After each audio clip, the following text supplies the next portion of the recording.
Okay, Aries, this one's for you. Welcome to Terra Lumination. Thank you for being here. Um, just doing the usual intro chitter chatter.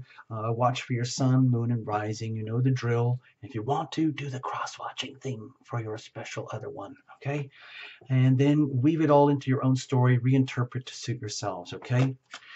Cards are already well shuffled in advance. No jumpers, no flyers, no oracles, no reversals. Sorry, none of it. It's just enough to just do what we're doing here, okay? Barely keep up with that. Next, what were we going to say? Oh yeah, we're going to use the crucible spread, where it's on the understanding that there's you, Aries, a significant other, and the relationship itself. The relationship has a life and energy and integrity of its own and needs to be acknowledged, understood, and accepted and nurtured. In a very loving relationship, both parties conduct themselves through the relationship and they invest in the relationship. Okay? Hold on. We're going to do this. Okay. So for you, Aries, it's pretty like in your face. You've just lived through this massive Sagittarius pattern here, the Saturn and Sagittarius. It's over. It's done. Yay! Uh, so you learned a lot, a tremendous lot, probably through a lot of stress in coming to higher awareness about, you know, like how the world really works on a big scale, bringing that down into deep spiritual understanding, and then being able to communicate, then understand that to be kind of a vessel of wisdom. Now everything's changing because what are you going to do with all that wisdom? Whew! Well, guess what? You're going to find out soon enough because of all of this. Yay! New moon, January, middle of January. Look at all this. Venus, Sun, Moon, Pluto, Mercury, Saturn. Oh no, it's a massive cluster up in one particular part of your life, Aries, which is very, very public. This is about like your place in this world, your mission, your purpose, your vision for being here, being who you are, doing what you do, why you're here, not just for you, but for the world at large. It's like being front and center stage here, okay? Not like the Leo energy, but more like the presidential leader type energy, okay? So there's kind of no way out of it. It's going to happen. So the question is, how are we going to deal with this? And this will affect you in the context of relationship too, okay? So that's you, Aries, over here on the horizon. This is you in your career sector, Capricorn, here on the 10th house, okay? So, you know, this is not astrology, but I just wanted to show you this to make you aware. Big shifts, big changes are going to happen in your sense of place in this world, and that will have impact on your relationships. All right. No matter who or with or where, okay? Cards were already well shuffled in advance. We did all that. I'm going to go to the very, very, very last second. Okay. There we go. And now we're going to cut it up and break it up. Excuse me. I like to have a very clear deck. Okay. Yes, I did it. Very extreme cut. Okay. Now, this is going to be your love energy, okay, that you radiate. This is going to be the energy of the significant other. This is going deep, deep, deep into you, deep, deep, deep into the other, okay? You might not even have language for any of this. It's so much to do with the soul energy, okay? And this is the core itself, the relationship itself. And now you can already see here, this is the crucible that I'm talking about. The crucible is a very tough, incredibly strong structure, like a bowl that they use in science experiments for conducting extremely high pressure, volatile chemical and physical reactions. And something has to contain all that. That's a crucible. This is the crucible of relationship, inside which all the intimacy and separation occurs, all the joys, all the sorrows. And if the crucible is fractured, broken, or there's no investment, then everything falls apart. So in a really good, healthy relationship, there's a lot of investment in the crucible itself. Okay, so where does this take us? This would be like the prospects, okay? And under here, we're going to look at circumstantial energy, call it the weather, and you, Aries, of course, are going to make the best of it, okay? Because you're always out in the front having to figure out things before everybody else and make the decision that no one else wants to do and just jump and do it. What do you got? Okay. King of Pentacles. So you might be like getting a reflection back from your circumstances right now. Like, I don't want to focus on the person, I want to focus on the energy here. Okay, with the King of Pentacles, it's all about like mastery in manifestation. It's the, let's say, the understanding of physical matter, earth, nature, groundedness, trees, plants, water, mountains, sky, rivers, lakes, ice, uh, animals, all these things to do with nature and our physical life here on earth. And it's an indication that you, dear Aries, have reached a level of mastery and understanding in matter. Okay. And your surroundings are reflecting this back to you in terms of appreciation. Like if you just blinked and open your eyes and looked around you in your world, Aries, uh, if you look hard enough, you will see how incredibly fortunate and abundant you are. And you would not be there or have that unless you had worked very hard to have that and be that, and that you deserve that.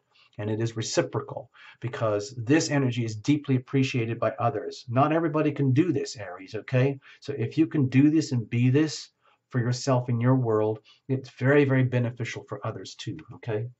So I'm happy for you. What's going on with you? Okay. You know what? I think this showed up before other readings. I mean, seriously, I do everything I can to break up the deck and the cards so that everyone has a completely unique reading. But when I get like triple synchronicity stuff going on, I don't know what to tell you except that there's a message above and beyond whatever Tarot Illumination can handle. And I'm just doing the best I can to convey this to you guys, okay? I don't remember what I said about the other readings about this stuff, but for you, Aries, right now, I'm going straight back to basics. I feel this is very much to the point where you are right now very much in your element and you are operating as the enigma. Like you are an enigma to yourself, to others, and the whole world around you, to the point where if they actually tried to go up to you and figure out like who are you, what are you, and they like, you know, like when you go to those, you know, funny things at the circus or fairground or something, and you walk up to it and it changes as you look at it and you kind of go, what is that, who are you, like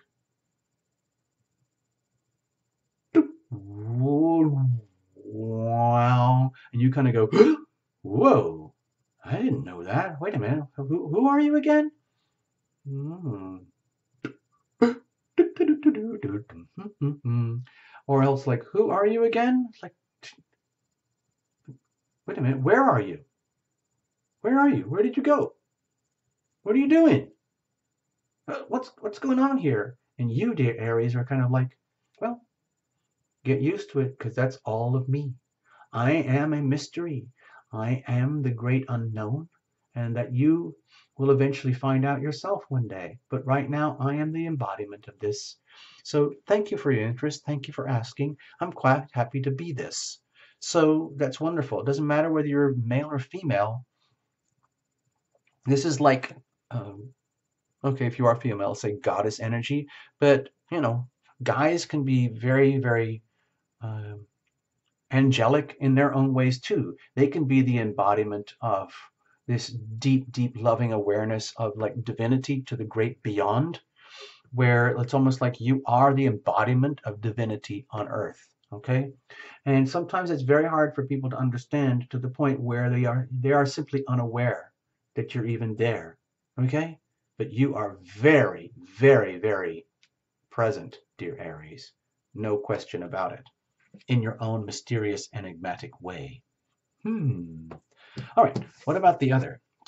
Bammo! I don't know why I'm so excited about this. Most people are terrified of this card. But anyway, I feel it's very exciting for you, Aries, because you're dealing with a significant other here in such a way that the significant other is going through some form of cataclysmic change inside of themselves. And there's no way out of it. And in some ways, it's just spectacularly, awesomely beautiful. You know, the energy of, you know, witnessing an amazing volcano, witnessing a tsunami on the news report. I know it's very, very catastrophic and very destructive in some ways.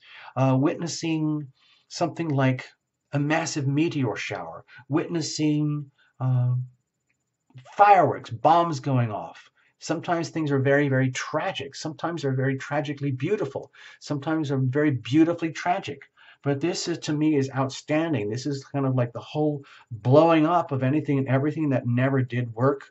And because, sometimes we get so bound up in ourselves and who we are to the point where we can't help ourselves anymore. And so if you're very lucky and your angels and nature intervene and they say, you know what, enough is enough. This other person over here, Aries, they can't help themselves anymore. And it's one of those situations where we feel as your angels, as their angels, that we're going to have to blow everything up so they can start all over again. And it's not your problem. Okay, so don't worry about it, Aries. They're just living their lives, going through their lives. And it's okay for you to stand back and enjoy the show. Okay, you can just be perfectly fine over here, and they can go through their amazing cataclysmic whatevers over here. Okay, and it may be glorious, it may be painful, it may be tragic, and all of it at once. Something beautifully tragic, something painfully beautiful, all of that, all in one thing. So please allow for that, Aries. I know you will. So, what did I find here earlier? Okay, because it's like it's all part of the great what's happening, what's supposed to be. So on your own, let's say, like bring all this divine wisdom and awareness. Let's say that you've picked up from the 2.5 years of Saturn and Sagittarius. You're now becoming the embodiment of divine wisdom, divine understanding, higher consciousness embodied, the embodiment of higher consciousness over here. Okay. And it might be very difficult for other people to understand at times, but also it might be very magical as well. Like they get it, like, well, I don't exactly understand. I don't understand you totally, dear Aries, but I just know you're the real deal, and we're just going to take your word for it. Not your word for it. We're going to acknowledge that you are the embodiment, and we'll just learn by observation and watching, if you don't mind. And you say, okay, well, that's your choice. I'm just being me. Thank you very much. Watch this. Ooh, now watch this. Look at that. Ooh. And they kind of go, whoa. So anyway, enough with the magic. What's going on deep inside of you, Aries? Okay, with all of this. Okay, because this is such cataclysmic change that's going on here, because the energy fields are so different. Let's bring a reality check into this reading. Going back to the Saturn and Capricorn cycle, that's going to start in the middle of January for real. We're already in it now, but the real opening of the gate is the new moon, the middle of January.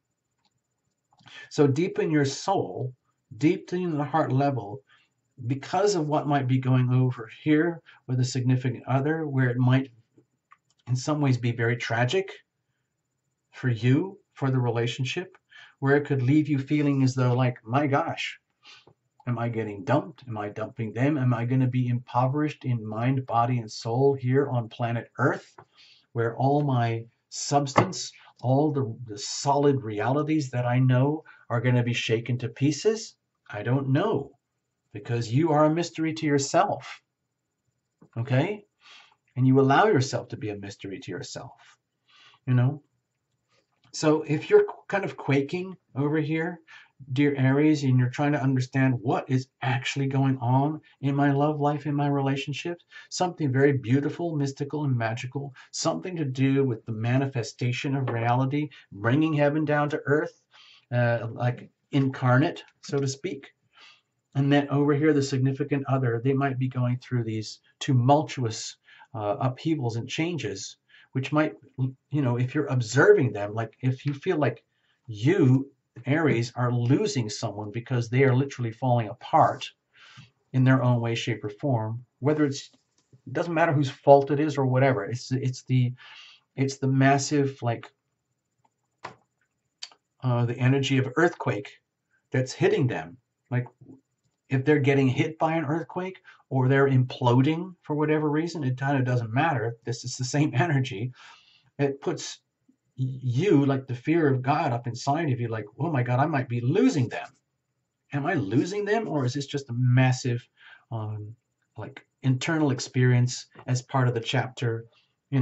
We intimate, we separate, we intimate, we separate in the context of a loving relationship. We don't know that, but deep inside your heart, you might be quaking at the potential loss, okay, of a significant other. Okay, it doesn't mean they're gone, but the fear might be there. Let's have a look at them on the inside, okay? So deep inside, they might be, like at the soul level, they might be very aware that these cataclysmic experiences and events and circumstances are happening in the context of this loving relationship, for better or for worse, the good and the bad. Okay? Whatever is obsolete and redundant in their life is being blown away.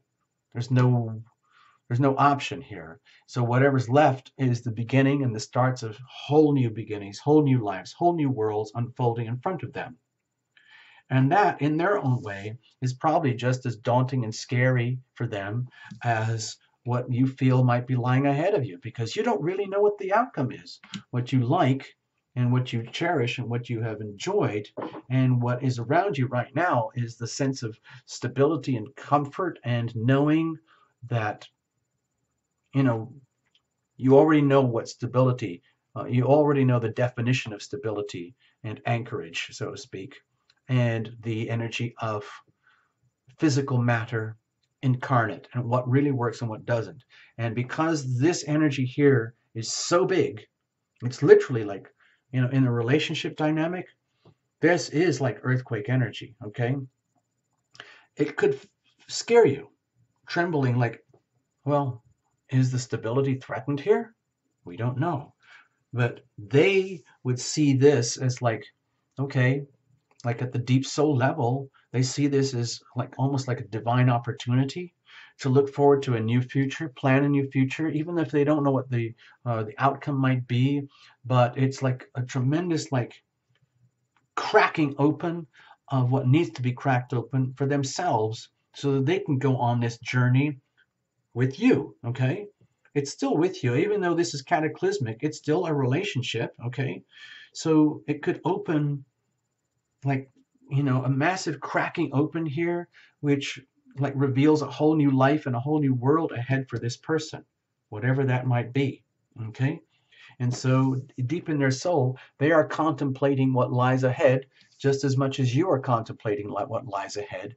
You perhaps from a more fearful position because you've just witnessed this, but them from their own position where they're living through it and they've lived through it and they're still alive, which is awesome.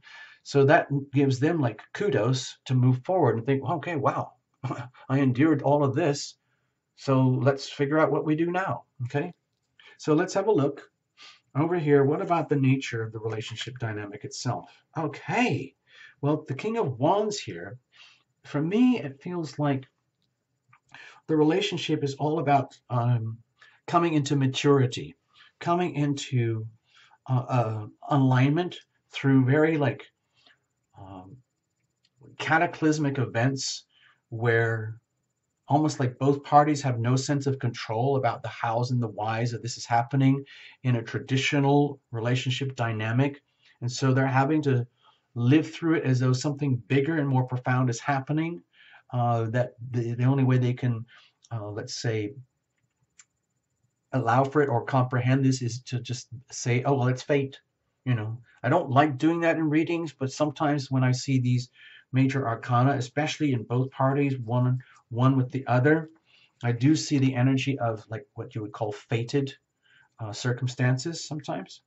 And it feels to me like what this does, it brings a sense of unity and strength and harmony to the relationship in a way that could not have existed without their cataclysmic earthquake events and without you having gone through the tremendous stresses that you had to endure to become the embodiment of spirit on earth. Okay, so that puts the relationship in a situation where, like, let's say you get to that moment of intimacy where you can see yourselves still together as mates, as couples, however you want to look at it. It's actually very, very good news for both of you because you realize, wow, we own this amazing thing. It's about mastering whatever we had to master to get through, to get this relationship in condition for whatever lies ahead. Because we're just starting this journey now, okay, Aries? It's just the opening phases of an epic new journey with this whole Saturn and Capricorn thing. And it's really good to have this at the foundations going in, where it's almost like, well, as weird as I am, I'm just going to let you know I got your back, okay? And they're saying, like, as messed up as I am, I have no idea what's going to happen. I know it's going to be good some way, somehow, and I've got your back, okay? Don't worry about it, because that's very good, because it's almost like you become the champion for each other. You're both really like very, very supportive of each other, where you're very deeply vested in each other's evolution and to rise to the best versions of yourself you can be in the context of a relationship, where the relationship itself becomes a glowing example of living by example. Ha ha ha ha. I made that up just now. So that's very, very cool. It's very challenging. You know, being king energy isn't easy. It looks wonderful and glorious, like, oh, I'd like to be king. Now, a lot of people don't want that because it's a tremendous responsibility. Sometimes the crown gets extremely heavy. Sometimes the robes get very heavy. Sometimes you don't want to be in the public. Sometimes you don't want to be on ceremony or having to be all of this all the time. But yet, here we are. So what about the prospects? Okay. So it could be like innocence lost. What I'm feeling here is the loss of innocence, the grief and the sorrow that comes from knowing that we have to mature and grow and evolve and move on. And if it means like letting go and the loss of loved ones or ways of loving and being loved that we've held dear for so long, in order to come to mastery, to come to new levels of, let's say, evolution and understanding in the context of relationship, then so be it.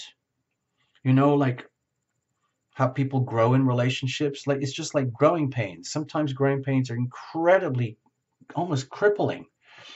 But we live through them and we come out the other side stronger.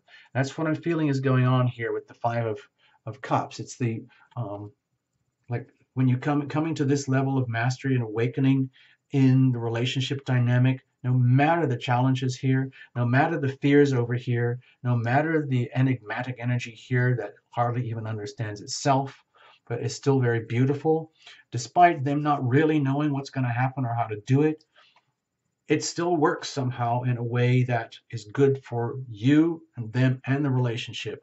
However, it does mean, I think this is very much to do with the Saturn energy, which is the reality check energy, which is like the maturing process where we let go, where we have no option except to let go of the sweeter, more naive, more innocent, more childlike ways of love and being that we might have lived for so long, because they become obsolete and redundant. It's not the end of the world because there's something better on the other side. If you look at that, can you see those two little cups? Pretend that's the Two of Cups. Imagine that as the Two of Cups, okay? So if this relationship allows you, Aries, to move through these cataclysmic changes as a couple, that's fantastic, okay? Because it's very hard to live through this on one's own. But if you can like handle your fear and live through this, and you attain higher levels of mastery in yourself, themselves, and the relationship itself, where you treat this as a growing process and a learning process, and as much sorrow and pain as there might be in the process of learning, by letting go of like the sweetness and innocence that, or just say the naivety, and coming into full adult awakening, maturity about what really goes on in a deeply loving relationship, that's very good news, especially when you get past the point of having lived through your grief and sorrow and you have no other option except to say, okay, I'm done with the grieving and sorrowing. It's time to move on. I've still got my two little cups over here, and they are worth gold. That is golden, okay? Don't ever forget that, Aries. This is gold. This is pure love here, okay? Just think of it as like a miniature Two of Cups card, like one of the most beautiful cards in the deck when it comes to love, okay? So As scary as this looks in some ways, it's also very, very beautiful. Okay. Thank you, Saturn. You can thank Saturn for this. All right, let me stop talking now. I don't want to mess it up or scare you. Let's just put this over here. So you can reinterpret this however you want. I'm sure you will, and I'm sure you'll comment, and I'm very appreciative of your subscribing and comments. Thank you so much, Aries. I wish you all the best. Bye-bye.